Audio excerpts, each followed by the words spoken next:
Aujourd'hui, je pense qu'une des priorités, c'est encore l'éducation. L'éducation pour ces enfants des zones rurales, des zones reculées du pays. L'éducation au niveau des enfants de la capitale, des bidonvilles. L'éducation au niveau des centres professionnels, c'est-à-dire des jeunes à former. Tout le monde n'a pas besoin d'avoir beaucoup de papiers, mais de former les gens à ce qu'ils soient utiles à eux-mêmes, à la société, à leur famille. Je pense qu'en ce sens, nous avons beaucoup à faire pour que la jeunesse puisse trouver de nouvelles opportunités. On a beaucoup de jeunes, vous savez, plus de 60% de la population, c'est des gens très jeunes, moins de 25 ans. Donc cela signifie que quand vous avez une population comme ça, et si les jeunes ne voient pas d'opportunités, il n'y a pas d'emploi, il n'y a pas de quoi vivre, ils vont se décourager, ils vont penser à aller ailleurs. Donc je pense l'éducation, l'éducation, l'éducation. Het Katholieke Centrum voor Opleiding en Productie van Leogan is een vakschool waar jongeren tussen 18 en 25 een vak kunnen leren. De jongeren krijgen er een theoretische opleiding met vakken als chemie, fysica en elektriciteit. Maar ze krijgen er vooral veel praktijklessen, zodat ze nadien makkelijk werk kunnen vinden.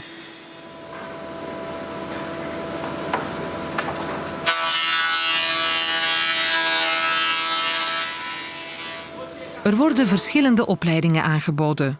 Loodgieterij, plaatslagerij, schrijnwerkerij, automechanica, bouwvakker. Sommige jongeren halen er zelfs een diploma voor de bouw van aardbeving- en orkaanbestendige gebouwen. Speciaal aan het centrum is dat het niet alleen opleidingen aanbiedt, er wordt ook van alles geproduceerd. Daarom organiseren de leerlingen regelmatig open deurdagen, zodat de inwoners van Leogan, hun potentiële klanten, kunnen kennismaken met hun aanbod. De lokale bevolking kan een opleiding volgen in het centrum. Sommige jongeren van Leogan moeten vaak naar Port-au-Prince om te studeren, omdat er in hun stad geen school is. Het leven in de hoofdstad is echter heel duur voor de arme jongeren.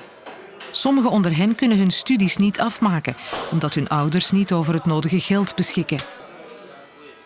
Sommige ateliers, zoals de schrijnwerkerij en de plaatslagerij, zijn vrij goed uitgerust. Andere ateliers daarentegen moeten roeien met de riemen die ze hebben, zoals bijvoorbeeld de richting automechanica.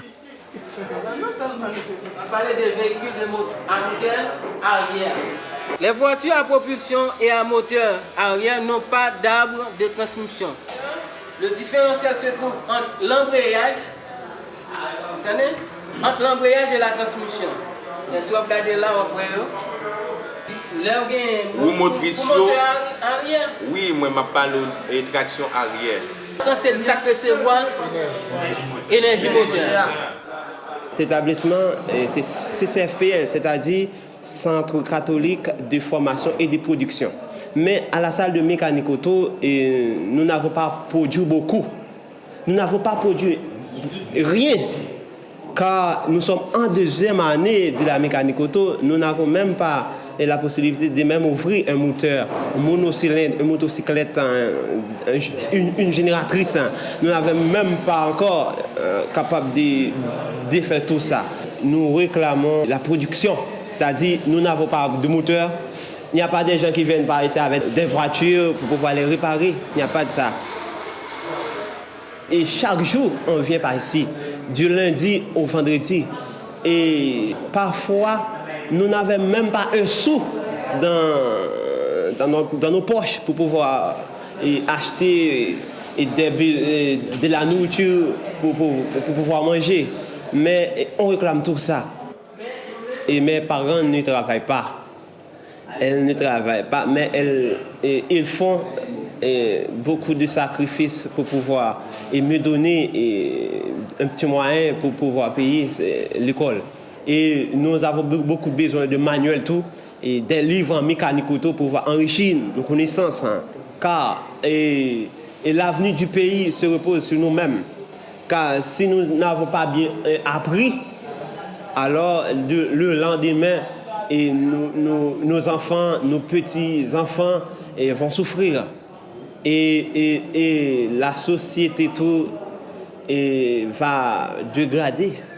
Nous réclamons tous ces moyens pour pouvoir avancer sur le plan économique, intellectuel et de formation.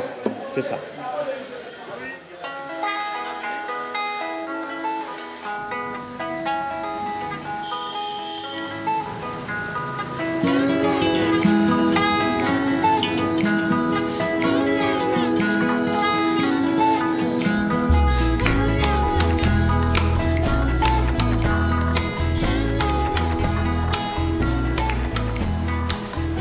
Après 4 ans, on ne peut pas dire que rien n'a été fait, mais en même temps, les défis sont tellement nombreux qu'il faut continuer à lutter pour donner la vie à ce peuple et surtout, il faut continuer à encourager justement ce peuple qui veut se prendre en charge.